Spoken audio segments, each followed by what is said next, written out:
The library at Ashmore Hall smelled of old paper and cold stone, and on the third Thursday of November it smelled also of beeswax candles and the particular tension that settled over a room when money and property were about to be discussed in formal terms. Miss Cecily Vane sat at the corner of the long mahogany table with her pen already dipped and a clean sheet of paper before her. Across the table, Mr. Pritchard arranged his documents with the measured care of a man who understood that land deeds were the closest thing the law produced to Holy Writ. Beside him, the Dowager Countess of Ashmore occupied her chair as she occupied every room she entered, with the settled authority of someone who had never once considered that she might not be welcome. At the head of the table, Edmund Vane, Earl of Ashmore, stood rather than sat, one hand resting on the back of his chair, looking at no one in particular. He was looking at her. Cecily knew it without confirming it, the way one knows where a candle is in a dark room without turning toward it. She kept her eyes on her paper. Mr. Pritchard cleared his throat. The deed required the family Bible for the witnessing clause, and the old volume was brought from the shelf and set between them, its cracked black spine and brass clasp a fixture of every formal Ashmore occasion since before any of them had been born. Cecily reached for it. She was the secretary. She was always the one who reached. She opened the Bible to the deed marker, and the folded note fell from between the pages before she had time to think. It landed on the table, small and white. Everyone saw it. Edmund's hand tightened on the chair back. Cecily picked it up before any of them could speak, because that was what she did. She gathered things and put them in order, and she unfolded it, thinking it would be a pressed flower or an old bookmark or something equally small and harmless. She read it, and her face changed. She could not say afterward what order the words arrived in, because they arrived all at once, the way cold water does. She read the line through twice, 3 times. The room had gone very quiet, and she realized that Edmund was watching the change happen in her expression, and that he had seen enough battles to know when a face was bearing news rather than reading text. "Read it aloud," he said. His voice was level. It was always level. She read it aloud. "The heir you buried is alive. Thomas lives. Seek him at Grasmere." The silence that followed was not ordinary silence. It was the silence of a stone dropped into water, the interval before the surface breaks. If you are still with us in this room, then you understand already what those words meant to an estate like Ashmore. Stay, because what comes next is not only the story of a living man who had been given up for dead. It is the story of the woman who found him, and what she lost before she was allowed to keep anything at all. Cecily Vane had come to Ashmore Hall 26 months ago with a single trunk, a letter of introduction from her late father's solicitor, and a name that was a coincidence. The Dowager had noted it at their first meeting in the front drawing room, a room done in pale blue and gilt where every surface reflected back the light of a dozen candles, and where Cecily had stood in her brown wool traveling dress, feeling the precise quality of her inadequacy rendered visible against so much beauty. "A Vane," the Dowager had said, looking at the letter of introduction with the slight pause of a woman computing sums in her head. "Not a relation, I take it. We are a Somerset family." "No relation, my lady. My father's people were from Shropshire. The name is a coincidence." "Then it is rather a cruel one," the Dowager had said, not unkindly, and handed the letter back. "A Vane, without a name to it. Still, you come well recommended, and I require someone who can manage correspondence and sit with me in the evenings." So she had stayed. She had managed the correspondence, sat in the evenings, read aloud when the Dowager's eyes were tired, kept the household accounts in a neat hand, ordered the sending of letters and the receiving of callers, and the preparation of the Dowager's particular remedies when the autumn damp settled into her joints. She had done all of it quietly and without complaint, and without the particular hunger for notice that she had seen ruin more confident women than herself. She had expected nothing. She had been careful about that. A woman in her position who expects nothing cannot be disappointed by what she is given. The dowager's household at Ashmore was a small world with its own weather. There was Mrs. Carow, the housekeeper, who was kind and busy. There were the footmen, who were careful. There was Lady Portia Wexham, who visited often enough to be nearly resident, and who occupied the household's attention the way copper catches firelight, constantly and without effort. Lady Portia was 30 years old, recently widowed from a baronet, and possessed of a certainty of her own welcome that Cecily had never managed and suspected she never would. She wore copper-shot hair coiled in a fashionable arrangement, and jewels that caught the candlelight at dinner, and a manner of addressing the dowager that was 3 parts fond daughter and 1 part social treasurer, the woman who knew what the house needed before it asked. She had been close to the family since Thomas Vane's death, 3 years past. She had grieved with them. She was, the dowager said, a comfort during a terrible time. It was Lady Portia who had been in the drawing-room on the second occasion the dowager used the phrase.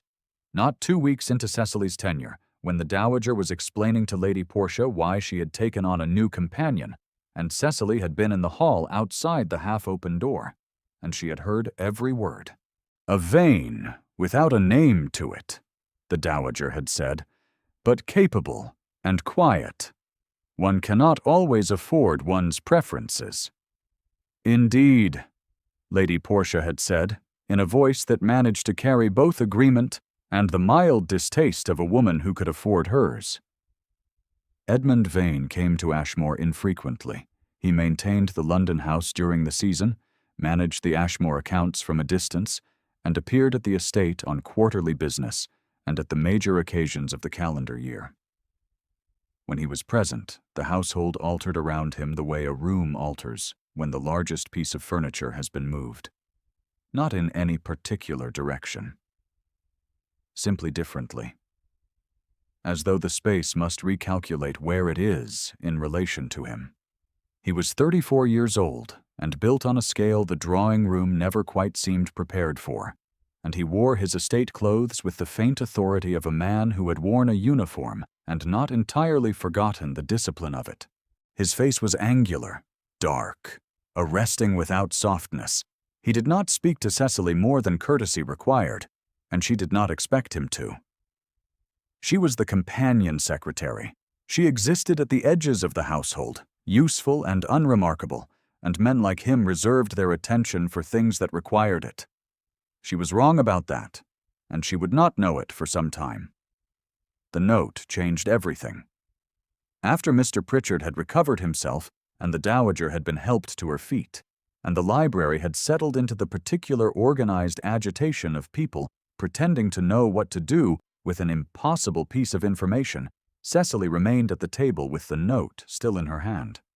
The deed was forgotten. The beeswax candles had burned another inch down their sticks. Edmund stood at the window with his back to the room, his hands clasped behind him. Very still.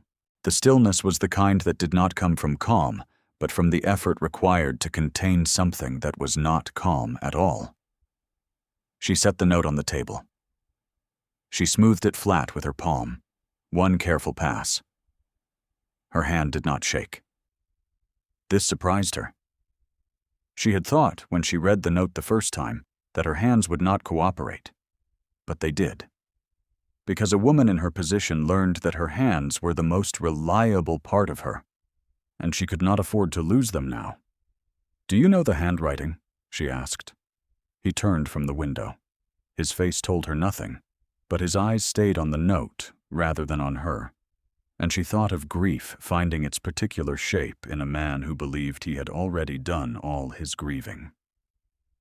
"No," he said. Then, after a moment's quiet, Thomas's writing was poor. He laughed about it. He crossed to the table and looked down at the note without touching it.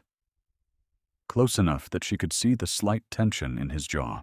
Close enough that she was aware, with the irrelevant precision her body sometimes insisted on producing, of the warmth that radiated from him in the cold room. He reached past her and opened the desk drawer without ceremony, and removed, from the back of it, a small miniature in an oval frame. He set it on the table beside the note. A young man of perhaps 20, dark-haired like Edmund but with a lighter face, a softer expression. The easy look of someone who has not yet learned what grief costs. He did not explain. He did not need to. The wound was in the placement of the miniature beside the note, the two pieces of the same thing held adjacent in the same light, so that she could see what he had lost and what the note claimed to return to him, and what he could not yet allow himself to believe.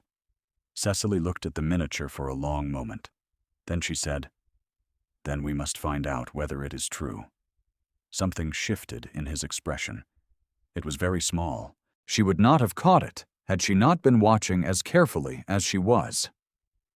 He said, "We?" "You will need someone to manage the correspondence," she said. "I am already managing the correspondence." He looked at her for a moment that lasted exactly the right amount of time to feel like something more than assessment, and then he picked up the miniature and put it in his breast pocket and picked up the note and handed it to her as though the matter were settled. It was, in its way, the kindest thing anyone had done for her in 2 years. Let me tell you about the days that followed, because they are the days that mattered. You may think the story is about the heir. You are half right. The first letter went to Grasmere that Thursday evening. Cecily wrote it at Edmund's direction, careful and formal, addressing itself to anyone who had knowledge of a Mr. Thomas Vane believed lost in the peninsula. She sealed it herself. She handed it to the footman herself. Edmund watched her do it from across the room, and she thought he was watching the letter. But she checked once, briefly, and discovered he was watching her hands. In the days that followed, they worked in the library at a schedule that settled into itself as naturally as weather. He brought the Peninsula dispatches and the old letters from the regiment. She organized them by date and cross-referenced the casualty lists in the Gazette. He had a soldier's directness of mind, the habit of reducing a problem to its elements and addressing each in sequence, and she found she matched it without effort. When he handed her documents, he did not explain what he wanted. He simply handed them, and she already knew. When she found a discrepancy in the casualty records, she did not interrupt. She waited until he had finished the page he was reading, and then set the evidence beside his hand without speaking. He looked at the discrepancy. He looked at her. "You found this in an hour," he said. "I have had practice in reading quickly, and remembering what does not match." He said nothing to that. He refilled her ink when the pot ran low, without being asked, and she filed that away in the careful account she had been keeping of things he did that he had no obligation to do. The witnessing came on an evening she did not expect. She had not known he was in the corridor. She was reading aloud to the Dowager from Mrs. Radcliffe, which was not her personal preference, but which the Dowager found settling at this hour, and she read with the steady, even warmth she gave everything, not performing it, simply present for it. And the Dowager had been querulous earlier in the evening about her joints and about the cold and about the uncertainty of what the note meant for the family, and Cecily had listened to all of it without impatience and without the reflexive reassurance she had learned to distrust in herself when it was deployed too quickly.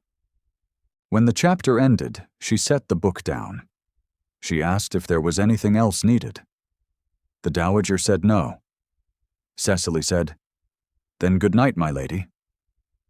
and she smoothed the wool blanket at the dowager's lap with her palm before she rose, the small automatic care of it, not performed but habitual, the way she had learned to make herself useful in ways that did not require instruction. She stepped into the corridor. Edmund was standing at the far end of it, in the shadow near the wall, and he had clearly been there for some time. He did not move or speak when she appeared. He simply stood, looking at her with an expression she could not catalogue, because she had no prior point of comparison. She had seen him at ease, and she had seen him at work, and she had never seen him looking at anything the way he was looking at her now. She became aware, with a precision she could not have explained to anyone, of the distance between them. 8 feet, perhaps 9. The corridor was cold, and the fire in the dowager's room had made no impression on it, and the candle in the wall sconce threw Edmund's shadow long and still against the stone. And he was simply there, as though he had always been there, as though he had been waiting for her to step out of that room and into the corridor and see him. She said quietly, "Good night, my lord." "Good night," he said. His voice was lower than usual. It had the quality of something kept very still and restrained from motion. She walked to her room. She did not look back. She heard him, a long moment after she had passed, make the particular sound of a man who has breathed out after holding it. She pressed her palm to the door of her room and stood there with her eyes closed and told herself, carefully, that she had not seen what she thought she had seen. She did not convince herself. The letters were an accumulation. Over the following week, Mr. Pritchard made inquiries through the regimental records, and a contact in the Lake District confirmed that a man answering his description had been residing for the past 18 months in a boarding house near Grasmere, going by the name of Thomas Hale, which was his mother's family name. Taken, it seemed, from the conviction that his family believed him dead and might not welcome a resurrection. He had been wounded at Salamanca. He had been transported by a charitable Spanish family as far as France and had spent nearly a year recovering from a fever that had taken everything from him but the underlying willingness to continue. When he remembered who he was, he had written to Ashmore. He had written to Ashmore 18 months ago. The letter had not arrived. Had not arrived. Had not been delivered. Edmund was the one who discovered it. He had gone to the dowager's correspondence box at Cecily's suggestion, because she had been thinking about who in the household would have had access to incoming letters and the opportunity to remove one, and the correspondence box was kept in the morning room, which was a room Lady Portia used freely. The letter was not in the box. It could not be. Lady Portia was not careless. What was in the box, folded small and tucked inside the lining where it had slipped from someone's uncertain hands, was a visiting card with a Lake District postmark. It was Thomas's address, written in a cramped, uneven hand. Someone had held this card. Someone had decided to keep it. Edmund stood in the morning room, holding the card, and his face did not change, but his hand closed around it with the particular steadiness of a man who has learned to contain grief the way a ship's hull contains the sea. From without, under pressure, without certainty of how long the pressure can be borne. Cecily, who had been standing at the window to give him the courtesy of space, turned and crossed to him without thinking, and put her hand over his closed fist. Just for a moment. The contact was brief. She removed her hand before he could speak. She had not planned it. She was not someone who made unplanned gestures. She stood very still in the moment after, aware of what she had done, waiting to understand whether she had misread the situation entirely. He did not speak. He looked at her hand where it had been. Then he looked at her face. And she saw in his expression the thing she had been telling herself was not there. the particular quality of a man who is astonished to find himself wanting something he had decided was no longer available to him. She felt her own pulse in her wrists. She noted it the way she noted everything, with the precision of a woman who has no luxury of inattention. "He is alive," she said. "That is the fixed point. The rest of it can be addressed." What she meant was that she would address it. And she believed this. She believed it entirely, the way she had believed that the quarterly accounts would balance if she looked at them long enough and honestly enough. And she had never yet been wrong. She was not wrong now. But the addressing would cost more than she had planned. Lady Portia called Cecily to a private interview in the blue drawing room on the following afternoon, and Cecily went, because she had not been raised to avoid things that needed to be attended to.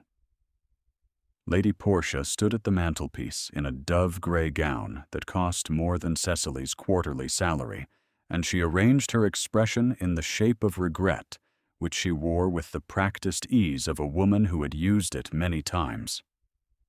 She said that she had received a letter 18 months ago that claimed to be from Thomas. She said she had believed it to be a fraud, a scheme by some unscrupulous person who had learned enough of the family circumstances to attempt a claim on the Ashmore estate. She said she had made inquiries of her own, quietly, to protect the family, and had been unable to verify the claim, and had decided it was more merciful to say nothing than to reopen a wound the family had only recently begun to close. She said all of this with the smooth assurance of a woman who had rehearsed it. She said it with her eyes on Cecily rather than on the room, and she said, at the end of it, that she hoped Cecily could appreciate the impossible position she had been placed in, and that she trusted Cecily would have the good sense to understand that casting suspicion on people of established reputation was a path that rarely served people of uncertain position. She did not say it plainly. She did not need to. The implication was clear as glass. A Vane without a name to it was in no position to accuse a Wexham of anything. "I appreciate your concern for the family," Cecily said. "I wonder if you would be willing to share the inquiries you made so that Mr. Pritchard can review them. He is managing the matter now." Lady Portia smiled, the kind of smile that does not reach the eyes. Of course. She had not been able to share them, naturally, because they did not exist. Cecily was not yet done that evening when it turned. It turned in the drawing room, that same evening, when the Dowager asked to speak to her, and Lady Portia was there, and Lady Portia repeated, in the drawing room and before the Dowager, and in the particular public and formal tone she reserved for occasions that required a witness, that she feared the note in the Bible may have been placed there deliberately by someone seeking to destabilize the household, and that she could not say by whom, but that the timing was suggestive, and that she had always found it curious how quickly Miss Vane had positioned herself as indispensable to the Earl in this matter. The Dowager looked at Cecily.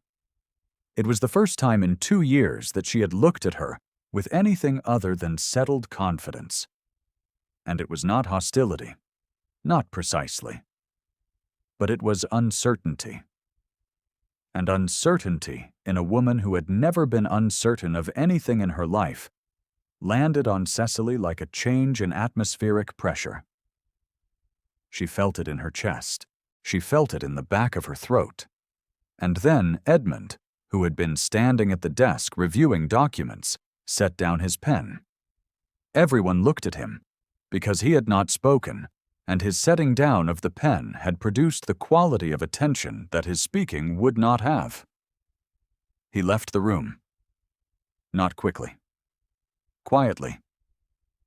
He closed the door behind him with the measured click of a man who did not slam things. Cecily heard his boots on the stone floor of the entrance hall, and then she heard nothing at all. She waited 2 minutes. Then she excused herself. She did not cry. She walked to the corridor that ran between the library and the morning room, the back corridor where no one went in the evenings, and she pressed her back to the cold stone wall. And she stood there in the dark. She thought about her father's house in Shropshire, which she had not seen in 2 years and would not see again, because it had been sold to pay his creditors, and was someone else's house now. She thought about the brown wool dress she had worn to her first interview with the dowager, which she had since replaced with a dark gray dress that was more suitable to the position, and she thought about the careful account she had been keeping, the small things Edmund had done that he had no obligation to do. She had been wrong. She had been wrong to count them. A vein without a name to it did not get to count those things and expect them to add up to something. She had known this. She had understood it since the first week in the library, when she had felt his gaze on her, without his having said a word, and had chosen the interpretation that protected her. A man like him attended to everything in a room equally, as a matter of discipline. She was simply one more thing in a room he had disciplined himself to attend to. It was the safe interpretation. It was the interpretation available to a woman with nothing to spare. The stone was cold through the wool of her dress. She breathed. She allowed herself, very briefly and with careful containment, the particular grief of caring about something she had been told she was not permitted to care about. Then she set it aside, because grief in a cold corridor at 10 in the evening produced nothing useful, and she had never in her life been a woman who produced nothing useful. She went to her room and sat at her small desk and lit the candle stub and wrote the full account of everything she knew, in her most careful hand, and addressed it to Mr. Pritchard. She did not know yet that Edmund had gone directly to Grasmere. She did not know yet that he had ridden through the night and arrived the following morning at the boarding house near the lake, and knocked at the door of a room on the second floor, and stood in the doorway for a long moment, looking at the man inside, who was thin and dark, and had the family jaw and their mother's eyes, and who said, in a voice gone rough from years of disuse, "Edmund." She did not know yet that a letter from Thomas himself arrived at Ashmore the following Thursday, addressed to Mr. Pritchard, confirming identity by means of 3 details only a Vane could have known, and that this letter was accompanied by a second letter in Edmund's hand, addressed to the dowager, and a third letter in Edmund's hand, addressed to her. She learned all of it at once, and the learning of it was not the story. The story was what came before it. Edmund returned on a Friday. He came directly to the drawing room, which was where the dowager took her afternoon callers, and on this particular Friday, Lady Portia was calling, as she did on Fridays, and Cecily was present, because she was always present, because that was the nature of her position. And she had spent the week in the particular state of quiet competence that she entered when she was not allowing herself to feel anything. She was not prepared to explain. Mr. Pritchard was also present. He had come at Edmund's written request, though Cecily had not known the request had been made. Edmund came into the drawing-room without ceremony and without removing his traveling coat, and he was still in the working clothes of a long journey, and he stood in the room that was his mother's room and that smelled of her particular blend of rosewater and coal smoke, and he looked at the assembled company with the expression of a man who had decided what needs to happen and is prepared for whatever resistance the deciding produces. Lady Portia said pleasantly, "Lord Ashmore, we did not expect you today." "No," he said. "I expect you did not." He set a letter on the table beside his mother's tea things. He set a second letter beside it. He said that the first letter was from Thomas, alive and in reasonable health, and proposing to return to Ashmore by Christmas.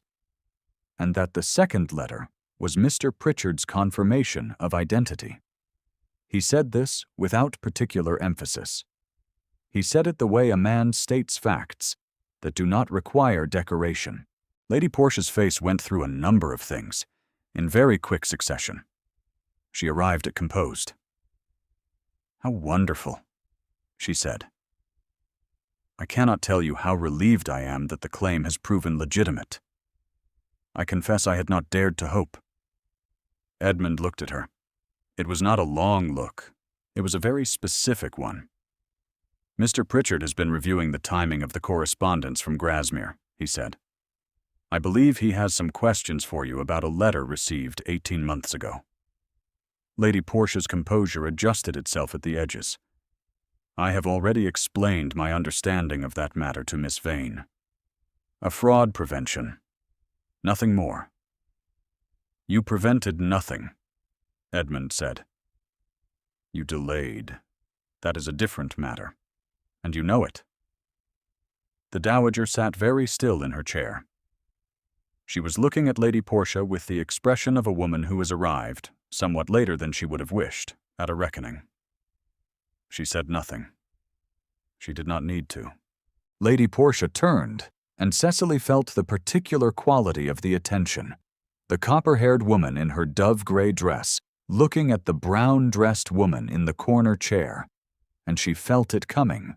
The second performance of the argument, the accusation that would try to displace what had already been established.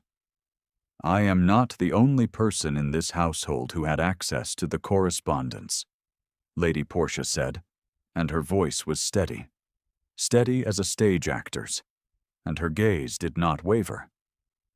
"I would remind Lord Ashmore that his secretary arrived at Ashmore within the same month as the letter in question. A woman of uncertain connections. A Vane, without a name to it, which I would have thought sufficient cause for caution." The room was quiet. Cecily looked at Edmund. He crossed the room.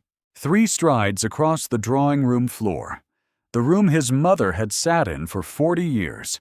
The room where Cecily had first stood in her brown dress and heard herself described as a cruel coincidence. He stopped 2 feet from her. He did not look at Lady Portia. "Miss Vane found what was hidden," he said. "She stays. The rest does not." It was 12 words. It was not delivered loudly. It was delivered as a statement of organizational fact, the kind of thing one says in accounting for a household, and it was the most irrevocable thing Cecily had ever heard. The Dowager's fan, which had been moving in the slow, economical rhythm of a woman who keeps her hands occupied in difficult moments, stilled. Mr. Pritchard looked at his documents. The footman near the door found something of great interest to study in the middle distance. In the blue drawing-room, where Cecily had first stood in her brown dress and been described as a cruel coincidence, in the room where the hierarchy of this house had organized itself and delivered its verdicts for 40 years, a different verdict had just been entered into the record by the highest authority present, and the room understood what that meant. Edmund had not moved from where he stood. He was 2 feet from Cecily, and he did not look away from her, and she became aware that her breathing had gone very quiet. The kind of quiet that happens when the body has stopped performing its functions automatically and is waiting to be told what to do next. Lady Portia said something. Cecily did not hear it clearly, because there was a sound in the room that she later decided was the sound of a winter she had been living inside for 2 years ending. And it was not loud, it was almost imperceptible. But it changed the quality of the air in the room entirely. Mr. Pritchard produced a document, which he presented to the Dowager for signature. The Dowager signed it. Lady Portia was given no document to sign. The footman was called. Lady Portia's things were brought from the guest room in which she had been more or less permanently installed for 3 years, and her carriage was ordered, and she departed with her composure largely intact. The Dowager had corrected herself. That was what mattered. Lady Portia would survive it. That was as it should be. Edmund waited until the carriage had left the drive. Then he turned to Cecily. He said, "The account of events you sent to Mr. Pritchard. He showed it to me." "Yes," she said. "You documented everything, every date, every discrepancy in the letter records, the visiting card. It needed to be documented." He was quiet for a moment. He was looking at her in the way he had looked at her in the corridor outside the dowager's room, and this time she did not tell herself she had not seen it. "You thought I had left," he said. "Yes," she said. "I thought you had left." He reached into his breast pocket. He removed the note, the folded note from the Bible, which he had been carrying since the library, since the first day, since she had read those words aloud into the cold air of the room. He held it between his fingers. He said, "I have been looking for some time for a reason to stay." The fire in the drawing-room grate made its small sounds. Outside the window, the first snow of December had begun. Not heavy, just the initial few flakes drifting through the late afternoon light, and the grounds of Ashmore were going pale with it. The rose arbor and the stone wall, and the long sweep of the drive, all softening in the early dark. The dowager had gone to her room. They were alone in the drawing room, and the household was quiet around them. And Cecily felt in her chest the particular quality of a held breath that she had been holding for longer than she had realized. "Then stay," she said. Her voice was steady. It had always been her most reliable part. What followed was not hasty. He offered his hand, and she took it, not in the manner of dancing, but in the manner of a man and a woman who have been standing on either side of a threshold for rather longer than was necessary, and have decided, at the same moment, to cross it together. His hand was warm and large, and held hers with the same precision he gave everything. Entirely. He was very close. She was aware of exactly where he was in the room, had always been. But she had been careful not to call it anything. And now she did not need to be careful about that anymore. His thumb moved across her knuckles, one slow pass, and she thought with some amusement and considerable feeling that this was the most thoroughly she had ever been rendered incapable of an accurate account of herself. He said her name. Cecily. In his voice, it was different than it was anywhere else. She said, "Yes." He understood what she meant. They understood each other rather well by that point. Thomas came home the week before Christmas. He arrived in the early morning in a post-chaise, thinner than his portrait, and with a slight drag in his left step from the old wound. And Edmund was waiting at the front door in the cold. And the two of them stood in the doorway for a moment. That Cecily, watching from the morning-room window, with the dowager beside her, could not hear, but did not need to. Some things do not require sound. The dowager pressed her handkerchief to her mouth. She said quietly, "I should have looked harder." "Yes," Cecily said. She did not say it unkindly. She had not been raised to cruelty, and she did not see the use of it now. She was very convincing, the dowager said. People who have practiced something long enough usually are. The dowager looked at her for a moment. Then she said, "Edmund tells me you intend to stay. If it pleases you, my lady." "It pleases me," the dowager said, in the tone of a woman who is beginning, somewhat late, to see what has been in front of her. The holiday at Ashmore was quiet by some standards and crowded by others. Thomas brought his landlady's recommendation and a good deal of thin health and a considerable fund of dry observation about the Lake District that Edmund received with something approaching warmth, which for Edmund was a great deal. Mr. Pritchard came for dinner, and the legal questions were addressed over the port. The matter of the entail and the question of Ashmore's inheritance, now that the elder Vane's son had no wife and the younger had returned from the dead, was discussed at some length in the library. It was discussed, and then it was settled.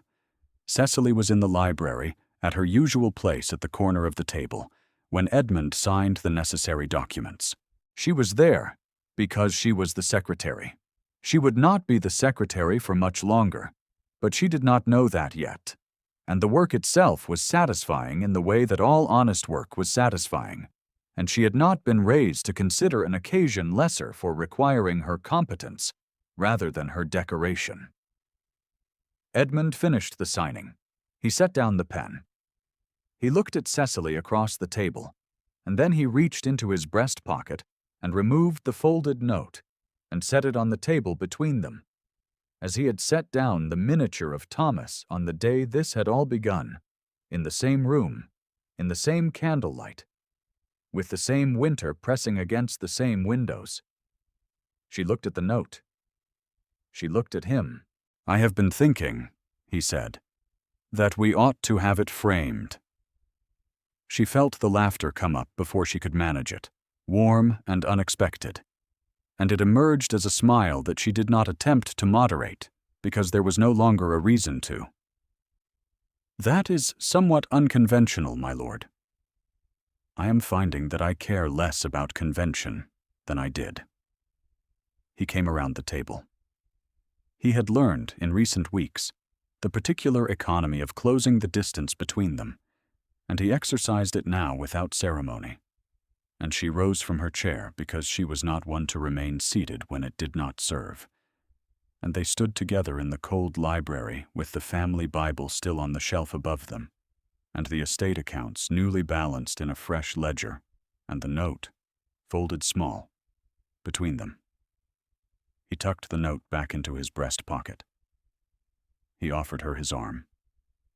She took it. Outside the library windows, Ashmore lay under its December snow, the rose arbor and the stone chapel, and the long drive all white and still, and the drawing-room fire was burning, and Thomas was somewhere in the house making himself at home in it, and the household that had held its breath for 3 years had, sometime in the last few weeks, remembered how to exhale. Cecily walked with Edmund down the corridor toward the warmth and the sound of voices, and she thought of her brown dress and her single trunk, and the cruelty of a name that was the same as theirs and meant nothing. And she thought of the note in his breast pocket. Those few plain words that had found her hands and no one else's, and she thought, some things take their time arriving. They are not, on that account, less certain. The fire was very warm, and the snow kept falling, and she was not, any longer, a woman no one had thought to choose. If Cecily's story stayed with you, leave a note in the comments about the moment it turned for you. And if you are new to this channel, there are others here that deserve your evening. Thank you for staying until the end.